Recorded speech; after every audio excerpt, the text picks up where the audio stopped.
Hello, everyone. It is I, the Love Goddess, Yvette Dream Johnson, here on another Thick Thursday. Miss Atlanta from MissAtlanticDream.com and also DreamsUniverse.me, and me, the Love Goddess. This so happens to be a Thick Thursday, ladies and gentlemen, and I am here about to do a post for the ladies, maybe some men as well. I have a topic that was buzzing around in my head. Been spending a lot of time with family lately, and especially my mommy, my maja, my mother, and her sisters.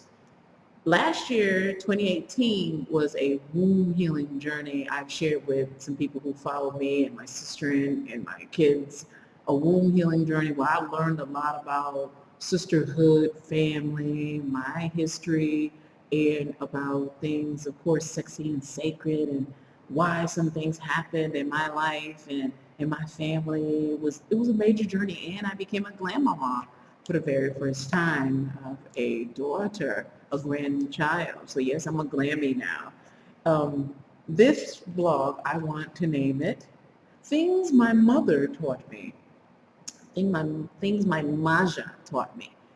My mother, her sisters, and some of my pretend or play women who influence, I think, how I groom, how I love on, and also they've helped me become the goddess that I am today, the mompreneur today. And I want to share some little points here. I think I have like maybe look, 10, 20, 25. And when I was coming up here, I was like, dang, I want to add some to the list. So I might be a little impromptu and throw some things in. And if this, like, strikes a nerve within you, hey, share, send me an email at thickdreamproductions@gmail.com. Let me know, say, hey, Dream, my mom did that too. Oh, I'm glad you did that post on things my mom taught me or my mama taught me. Yeah. Anyway. So first and foremost, and we're playing with this natural light today. Look, we're playing with this natural light. Hey, how y'all doing? Mhm. So anyway, first thing on my list was that my mother taught me. And I say my mother, remember, and I'm not necessarily meaning my mom. It could be her sisters or women, female energy, feminine energy that has influenced, taught me, or, they etched something in my soul, my being, okay? So not necessarily meaning my mom in particular, but I'm saying that, yeah, y'all get it. But I'm just calling it that. Just to, yeah, y'all get it. So anyway, number one, the biggest thing that was taught to me by my mom and those like my mom, that literacy is important. That's right. Your reading, your writing, your grammar. In my mom's, and this is true, in my mother's household, we had a phone. Folks called. You couldn't answer the phone. Somebody said, "Hell, you ring like this? Hey, huh? No. If you are answering the phone in my mother's house, you have to speak on the phone with your correct grammar. Hello? This is she. This is she. Now, this I am, this I be, none of that. My mom didn't tolerate that. Still doesn't. Use your correct speaking, your grammar, and if she's reading something, hopefully your punctuation too. So literacy is important, and also speaking correctly was harped on, still is, in my Johnson household. And I'm gonna tap on this. When I throw out here what my mom taught me the things, I'm gonna add my little things in, and then why I use that in my household as well, how it's molded me as a goddess. Reading, my mom always says this. In them books, there are things that are hidden about you, your history, things they don't want you to know. They, meaning the powers that be. And this is true. Certain facts about us are in these books. One, knowledge. How to put tables together, how to tweak your profession, how to groom yourself even better. Learning things about your body systems are in books and in education as well. You learn about your history in books, depending on who the author, right? You learn about, once again, your body. in books. Science, philosophy, how we govern this land is in books. Yeah, the laws of the land are written in books. So literacy, reading, broadening your vocabulary is so important. I put that number one, number one. My daughter is in college about to get her history degree, so you know, we value, we value reading. And also, I threw a book fair once with my ex-husband and I. Anyway, I'll get into that. That's the past. We're gonna move on. my kid's like, eggshell. Okay, we're moving on, because I got some right here. 2, never speak ill or fuss while you combing your child's hair. No, don't do it. Don't do it. Don't fight with that child. Do not do it. Don't talk ill, meaning don't say negative things over that child's head when you are combing that child's head. I know y'all heard that one before. Even when you go to the hair salon, if your beautician loves talking ish about your hair, okay, or talking negative over your head, don't do it. Don't do it. One is bad energy. Bad energy. It's not good. Y'all know about your crown chakra and stuff, and putting all that, it falls down on you, that negative energy. And here's the thing. My grandmother said it. My mother says it. And I said it to my kids. You don't fuss. And I don't fuss while doing my kids' hair. One, that energy is like you putting it on that child, and then it's like a trickling effect. And grooming, combing of hair is a ritual of mom, kind of like the monkey and the other little monkey, picking out little things. It's a ritual of love, adornment, grooming. So that should be something you never do or allow someone to do it to you. If you want to know why hair falling out, okay, could be you got all that negative energy for when somebody doing your hair. Yeah. So parents, that's one of the things my mother and my grandmama taught me. All right. So what else? Oh, here's a good thing. And y'all see these on the YouTubes. Give the baby a tablet, a book. Look, some crayon and a coloring book. Yes, I said crayon. Crayons and a coloring book. A tablet. Some type of music on the television or something to keep them entertained while you're doing their hair. To distract them while you're combing and grooming their hair. And if you are at the beautician, my daughter's giving me like the side, like what? I told her this is an ear trigger for her, this pose. What? Huh? Raised? Yeah, I said crayons in your coloring book. You said crayons. I said crayons, and then I said crayons. You just heard the end. Yeah, crayons. Anyway, she's talking about my grammars. That was number 1. Literacy is important, and speaking, using your school words is important. I meant to put that. Anyway, so number 3, don't go to bed without washing your arse. That's the thing that my mama said, that my mom always says. Because why? You rub the funk and the dirt off on the sheets. Was she lying? No, mama wasn't lying, because you wake up, you worked, and you went to the gym, and you was out in the heat all day, or whatever you were doing on the playground, and your sheets smelling like outdoors, you smelling like the woods, the great beyond. That's important. That's one thing my mother taught me, and I tell my children the same thing. Now, whether they do it or not, that's on them. But your funk will wash off on the sheets. So get your butt in the shower and the tub the night before. And this thing my mom has, what she calls a hit and miss. Y'all know what hit and miss means? You hit the funky funk parts, and then you miss the other ones that you can't get immersed in the water in the morning when you do your little quick wash up, with the soap and water. Anyway, do that in the morning time. You might save some time too as well if you wash at night. Anyway, and your sheets too. Anyway, number 4, never go to bed with dishes in your sink, or like my auntie said, in your zinc. Why? It brings bugs, and it just doesn't make sense. I think it brings bad energy to your home if it's not clean and organized and tidy, for me personally. I'm just saying. But it does bring bugs, flies, if you have dishes that are dirty and that are sitting in your sink, so that things my mother taught me, and I do it in my home as well. Chew your food, number 5, ladies and gentlemen. Some of y'all gentlemen, some ladies too. Chew your food. Why my mama said to chew food. Why? Why is it important? One, so you don't choke. Two, so you can enjoy that food. You don't rush that food down your pipe and you choke and it gets stuck in your throat, baby.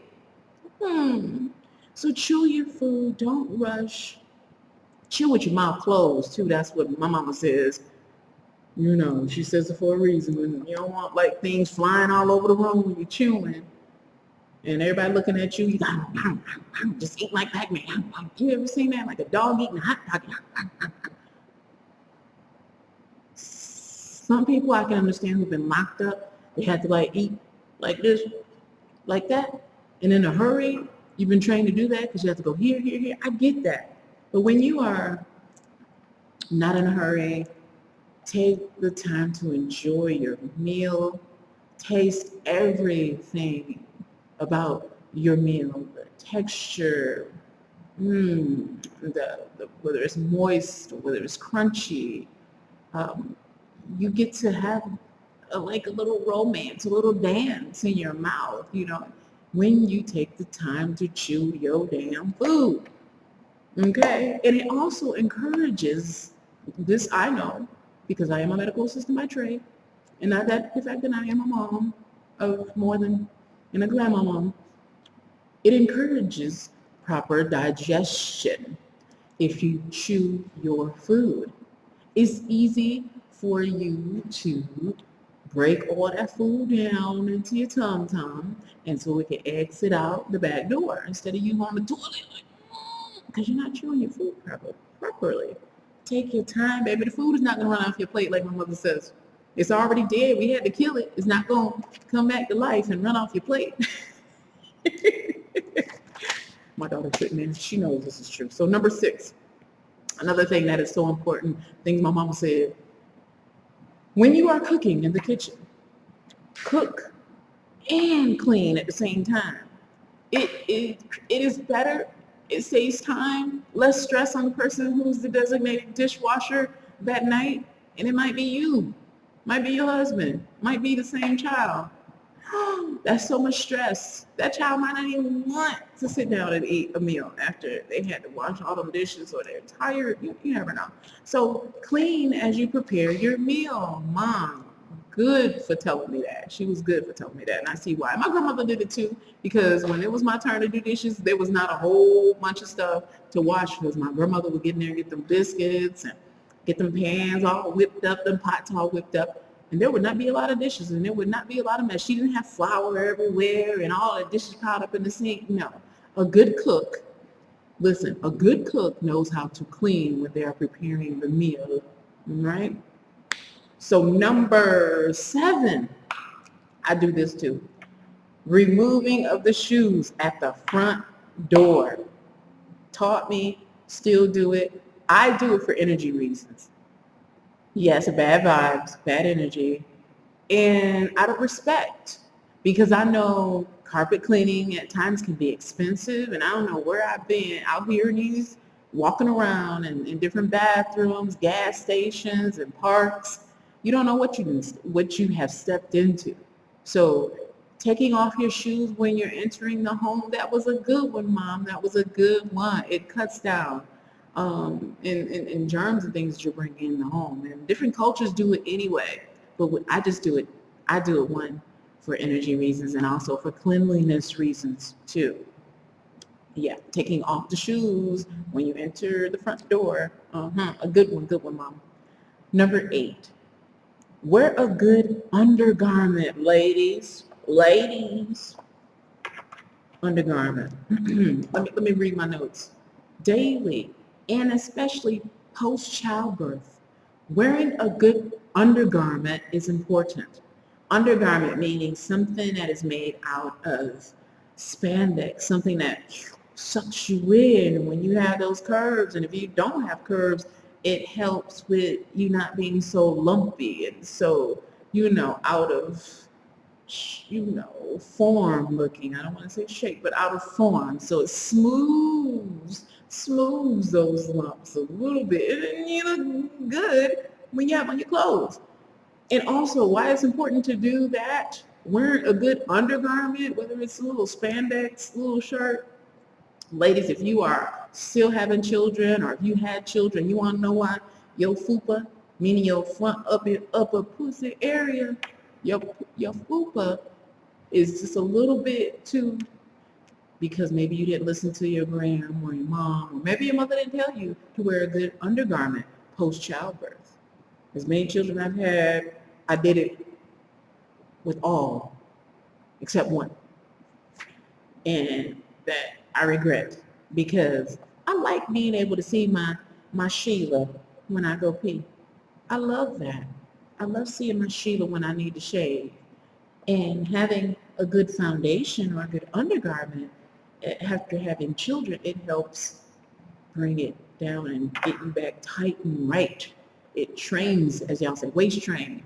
Yeah, that's what it does. Anyway, even the brasiers, the bras, lady. Now today, I don't know. Today, I'm gonna tell you, I might not be a good example of that with the boobage, because I made a mistake by letting someone else at the bra store who didn't know what she was doing measure me for my bra over someone in Georgia Premium Outlets. And this is one of my, if I put on some extra inches type bra, and it's a push-up, but get you a confident rep in the store, and don't get all happy and buy the bra because you think it looks good. No, put your shirt on, put some clothes on, walk around in the store if you have to. Don't just look at it in the mirror and be like, hey, no. Good garment also includes your bras, okay? Now, some of y'all, that's a splurge, but not really. If you know what you're doing, you can go in, find your decent bra that supports the girls, have them looking good in your clothes, they ain't down to your navel. But my mother did teach me about wearing a good bra and a good undergarment and good, as I say, bloomers in South Carolina, good bloomers. Number 9, panties, ladies, panties. Panties, for those who wear them, panties.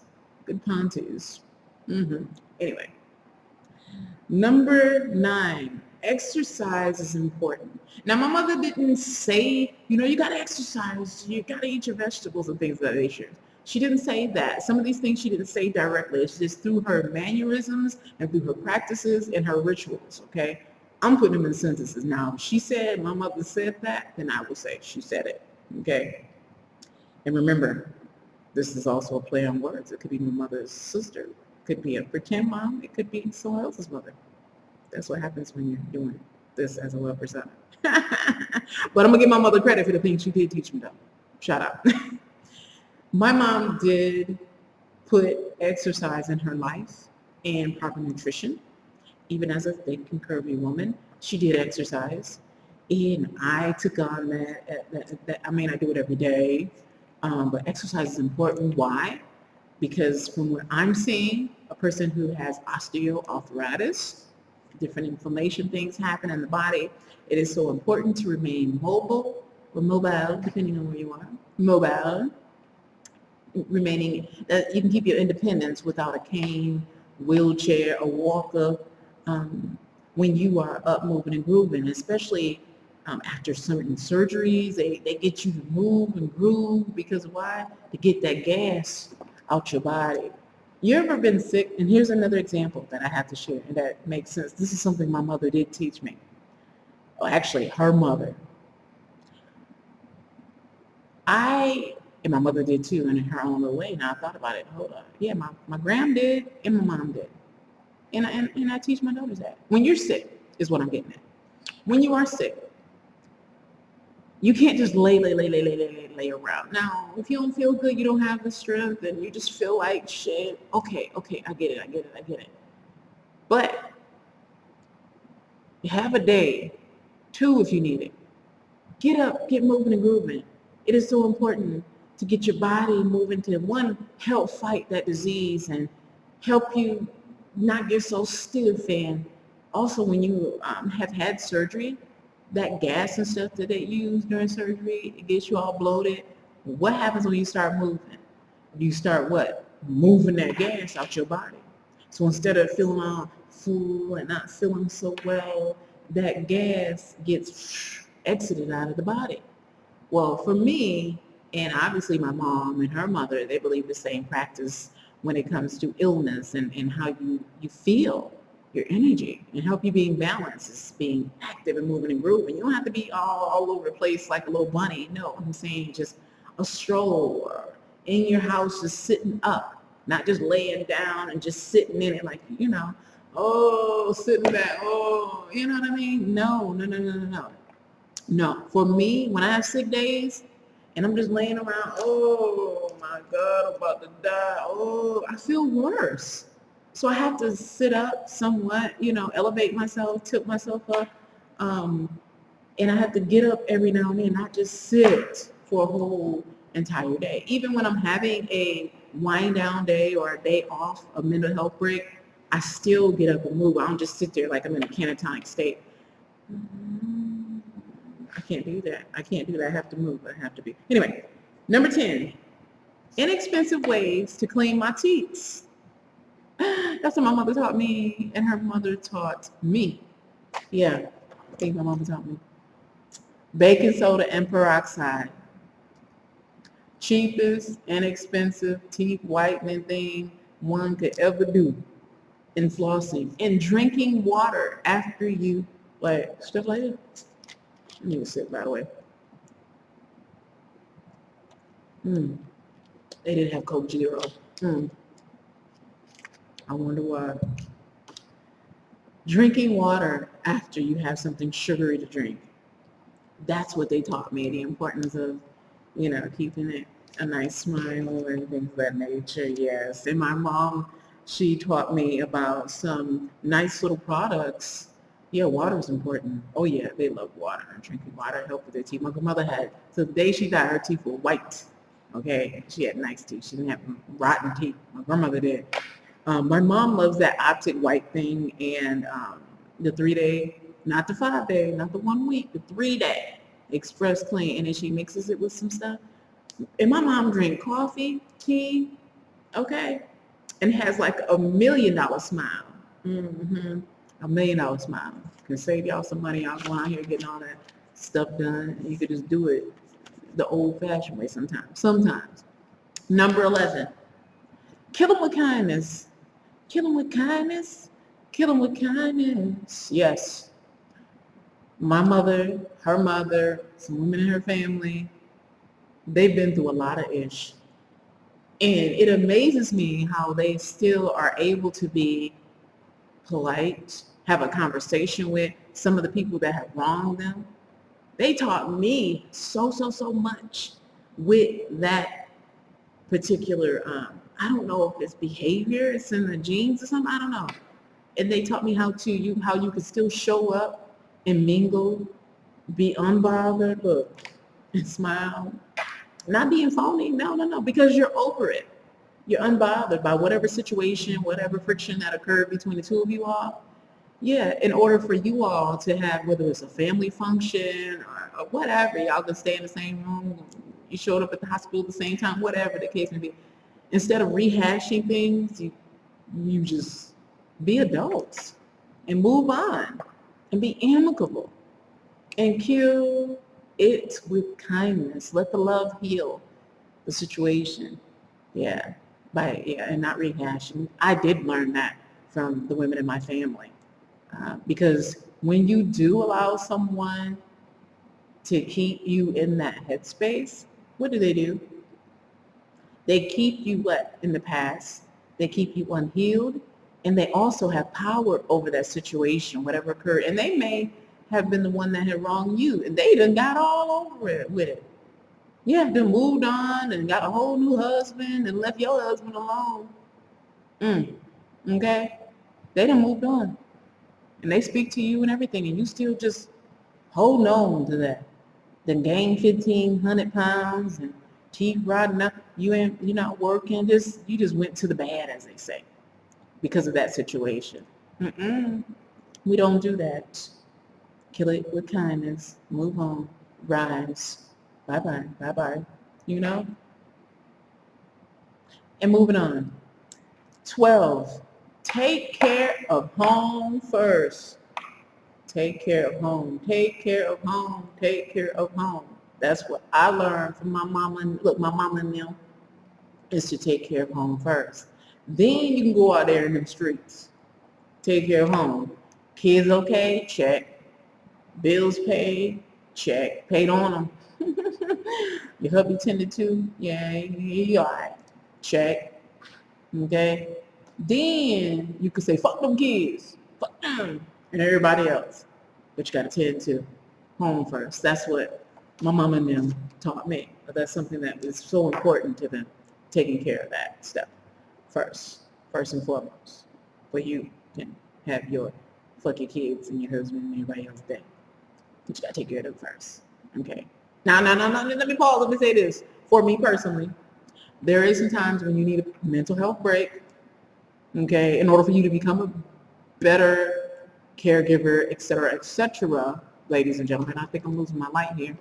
In order for you to become a better nurturer, lover, whatever, provider, you do need to say fuck them kids sometimes just for a little hot minute and then come back at it. And then go for an extended period to commune with yourself and handle your business, your self-care, okay? I had to say that. Yeah. Because sometimes you being the nurturer solely as a single mommy, you get burnt out. And you have to say fuck them kids sometimes. Not often, y'all. Not often. But anyway, not often. Because if you don't have no one pouring into you, you get burnt out. This I know, I experience, okay? So here's the next one. First thing in the morning, what is so important, and I harp on this one over here about it. Speak, greet, say hello, good morning, morning, hey. Right, you have to speak. And why that's important? It sets the tone for your day, ladies and gentlemen. It does. And also, it's good for when you have kids that are not in the home anymore, for them to reach out to you in the form of a text or a phone call daily. People get kidnapped all the time. People get sick all the time.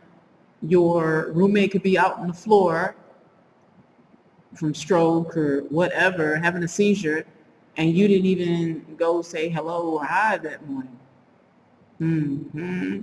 First thing in the morning, say hello, greet that person under the same roof. And if they're not under the same roof, call them, text them. Do that. It's important. Life is too short. And that's one thing that my mama knew. My mother, Sister Johnson, taught me. And that is important. And I instill that in my children. All right. Here's the next one. Look your best. Most days. Because, and my brother, he tells his children this as well. Because someone, listen to this, because someone may be looking at you, looking up to you, and expecting you not to show up for yourself or hell for them. That's so important, ladies and gentlemen. It shows self-care. It shows that, yeah, you care about yourself.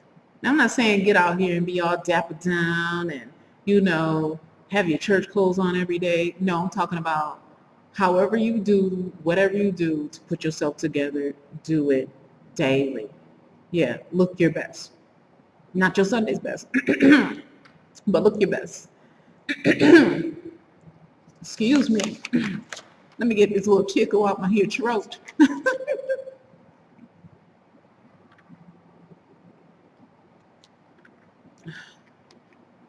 And I believe it's just a ritual too. And looking your best, it helps you feel your best. When you look good, you feel good, I think.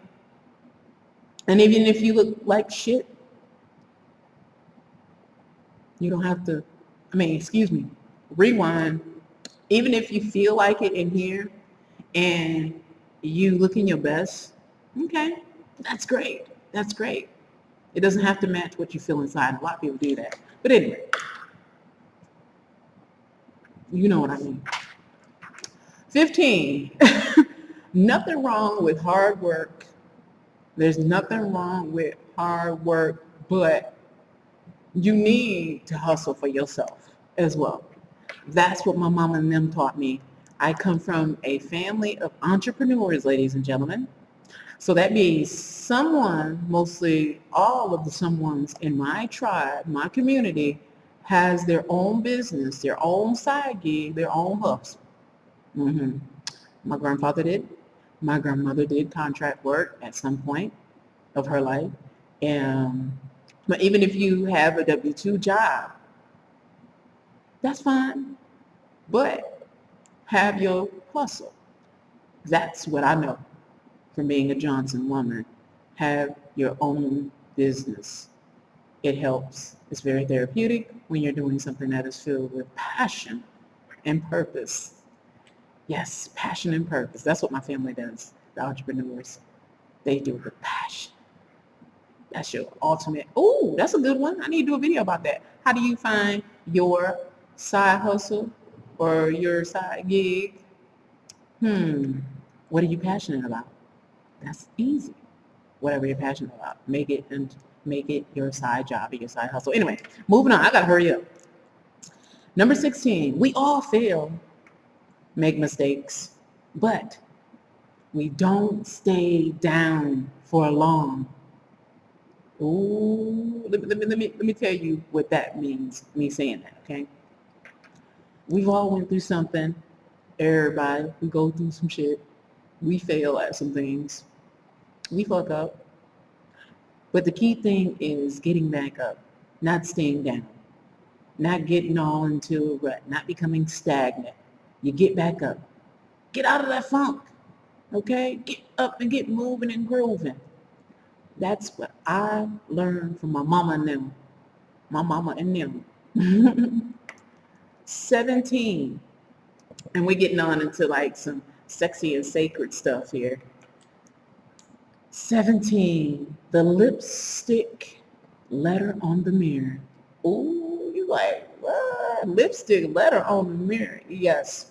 I learned about the lipstick letter on the mirror from not my mother, I can say that, but someone close to her. Because men, ladies, don't read notes, and they really and truly don't necessarily read all of your team blog text messages that you send him thoroughly. So why not write it on the bathroom mirror and maybe in your 99-cent drugstore lipstick, okay? So he can see it. Booyah, right there, first thing in the morning. First thing. There you go. Your Dear Bay letter. And dot, dot, and da, da, da, da, da. Read it, baby. He can see it. I learned that from them, not my mama. Good one. That was before, text messaging and all that good stuff. Yeah, ladies, you might want to try that. That's good. And it does get results. I can say that. Put the intention out there. It gets results. The lipstick letter. Anyway, we'll lab on them. 18. Nothing wrong with fixing. Listen, there is not anything wrong with fixing your mate's plate. And there's nothing wrong if you decide to not to fix it or to fix it. So listen, let me read that slow. Nothing wrong with fixing your mate's plate, and there's nothing wrong with not fixing his plate. Just know your mate, and he must know how you do. So whether you are into fixing plates or not, that to me should be something discussed early on in the relationship. That's simple, right? Okay. Because some women in my family, they fix plates. And some of them don't, okay? Some of them do, some of them don't. It just depends. Personal choice. I'm with whatever. I've fixed the plate and I've not fixed the plate. If I'm cooking the food, okay, and I'm putting it all out, I'm spreading it all out here for everybody, Okay, not just you, for everybody, or maybe just for me and you. And I spread it all out nice, eloquently, and then I get the Corelle plate, get you your wine and your silverware all out here, all proper like. And I'm not putting it on your plate always, okay? Always. I do know that is not my mother. She will make the spread, but she is not fixing your plate. But my auntie, oh, she gonna bring her husband a plate. She gonna fix her husband's plate, okay? Even if she go out to your barbecue, she gonna bring him a plate. And there's nothing wrong with either one. It's just your personal preference and your mate's personal preference, which y'all agree upon. That's a relationship agreement. 19, we all did some kind of dirt, but what did you learn from it? Ooh, that is from the women in my family. It should have grown you and not set you back. You should have learned from that dirt, not stay in the dirt. Remember I said not staying down in the dank things. Whatever your dirt you did, you cheated, you was out there in the streets, you didn't stole, you was a kleptomaniac for a while. It should have taught your ass something, not set you back. Should have taught you something. And you should have a story, a testimony to share with someone else to better them and maybe to prevent them from going down the path. You should. That's 19, y'all. Okay, I'm hurt. 20, make time for your beauty rituals and pamper yourself. Oh, yes, indeed. Splurges, this is what I'm talking about. They could be little ones, and I talk about this all the time. Little ones from buying you your favorite bags, buying your favorite, bath salts, scented oils to do your ritual bath with, your favorite juice, your favorite water, okay, your favorite face cream. Make time for your self-care, especially if it's about personal maintenance. So me, someone's like, oh, you do take care of you. If I spend $7 on a tube of toothpaste, okay, doggone it. I work for that $7. That's my maintenance. That's my ritual. That's something I do for me. Always have that for yourself, ladies, and some fellas. Okay? Put it in a budget. Make time for it. And it may not even be a face cream or a bath salt, etc. It could be just you spending time with yourself is a beauty ritual, or meditating as a beauty ritual. Because meditation, I believe, helps you with your stress, less stress. I think it leads to the road of a long, healthy, and positive life. All right, that's what I believe in, and the women in my family believe in that too. So I thought I had a bonus one, but those 20 were just about it. And then I'm gonna go here, and my daughter was peeping in. I don't know if she wanted to add some, but anyway. Here's a bonus one, and I don't know how long this little chitty chat took, but this is something I want to hit on, and maybe I'll just cut it off towards the end. I don't know. And this is just a question that I had to share. I don't even know if it's gonna tie you into this. And let me try to get into the light. To the light, Caroline. Come on into the light. Oh, here we go. I like that. Okay, so it's coming closer. Let me put the camera back here so y'all can see me and move in closer. Hey. So here's a bonus one from things my mama taught me, or things that the women in my family taught me, dealing with my womb healing journey from 2018, and now here it is 2019. I'm advocating, I'm sharing with you all here. So anyway, why some men and women, when they grow up, think their parents put themselves first and they feel neglected. Why? I'm answering this question because it was an inbox question. Why do some parents, they're resentful towards their parents? Well, here's what on my journey, what I came to learn. Because the generation that our parents or your parents grew up in is different, totally different from yours. That's one. And because you may not understand, being the child, their child, may not understand their self-care, their self-love, what they had to do to keep themselves out of the crazy house and jumping out that window, okay? If you had a roof over your head, you were not in harm's way, You have food in the refrigerator, meaning your basic needs were met. And if y'all had cable TV, y'all were doing damn good. So, but if your mom, she went off on vacation with her husband or her boyfriends, or she did this and you felt neglected and you didn't have those things that I listed as your basic needs, then yeah, I understand why you are resentful towards your mom or your parents, etc., or whatever happened. If you did not have those basic needs met, I get it. I get it. I get it. I get it. And depending on the generation, your mom, your dad, uh, they may not have been big on the attentiveness that they were sharing with you. And yeah, their generation was not big on hugs and kisses. And I could talk on a whole another blog about where that comes from. I researched that too on my own journey. I did. Oh, I did it. Yeah. It's deep though. It's deeper than what you think. Um, your parents, how they're raised, because some of my friends, their parents were very affectionate, very encouraging, uplifting. Some believe in hugs and kisses, and some just believe in providing. If I put the roof over your head, food in the fridge, etc., those basic needs, I'm doing a damn good job. Oh, you want me to sit around, hug, and kiss you too? Your parent was just not that type of parent, unfortunately.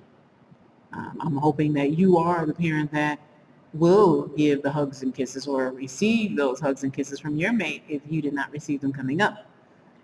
Some believe in the nurturing and the providing, depending on how they were groomed in their household. Or is that an important thing for them to show love and affection and also providing? Um, and also your mom or your dad or both parents, they could have been overwhelmed with just life, period. Yeah, and trying to juggle and figure things out for themselves, for you, their career and providing, that could be overwhelming for many. And you know that if it's overwhelming for you now, just imagine back then and not having or barely having, that could be very stressful. And having this whole kid or kids to take care of. Ooh, ooh, ooh wee. Um, Only thing I would suggest if you are struggling with that resentment, ma'am or sir, research your parents' history, their upbringing. Understand it, respect it. You don't have to love it. You don't. You don't. You don't have to. You don't even have to embrace it. But just educate yourself on the who, the what, the why they were.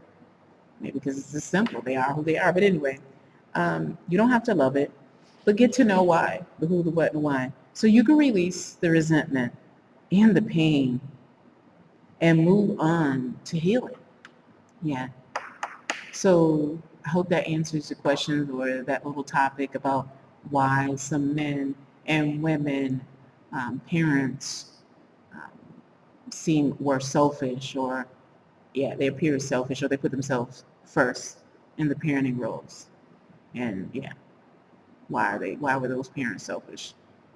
Yeah, and now you're resentful or you have some type of issue with your parents. Anyway, I tried to get the question out. I hope I answered it.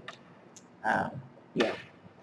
All right, y'all. I'm signing off, Miss Atlanta from MissAtlanticDream.com. The Love Goddess is signing off on a thick Thursday. Thick Thursday. Bye. Bye. Bye. Bye. Bye. Enjoy yours. Mwah.